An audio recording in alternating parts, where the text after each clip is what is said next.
So ayan siya.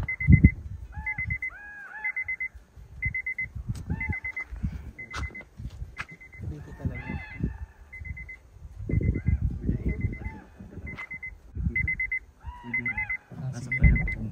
Baka mabidyo natin ang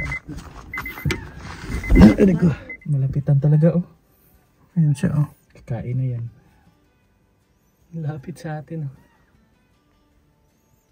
Hanap siya ng food. So ayan siya guys. Malaki siya eh.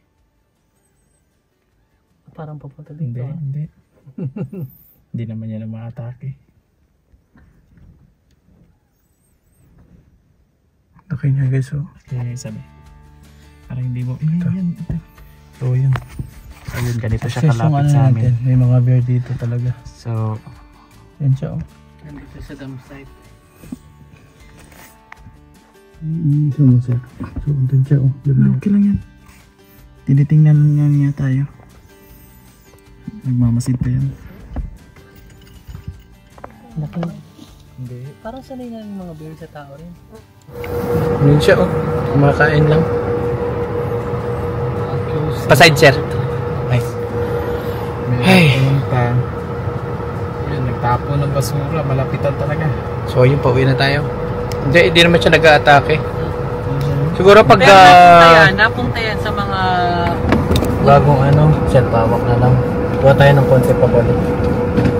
Yun guys, pauwi na kami. Ayun na yung bear. Okay na. Diyan lang yung bear, kumakain lang talaga siya. Sarap niya. Ayun siya ng ice cream ha. Nung kumain, enjoy siya. Asya na kayo yung isa? Yung isa nandun lang sa loob. Doon na eh. Doon na parte. Baka busog na yun sila nagtatambay. Ha? Dito sila lumalabas? Diyan lumalabas, diyan tumatambay.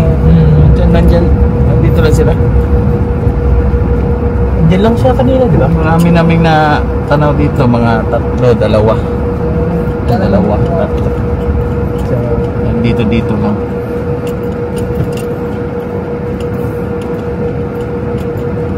May fence naman yan. Minsan, pumpasok dito. Pero ba't may dugo-dugo minsan? Yung parang karne na nag-a-atake din sila ng ano? Ng mga umak-umak. Oo. Yung isa na dito. Pumasok siya no? Pumasok siya sa likod. So guys, pabalik na tayo.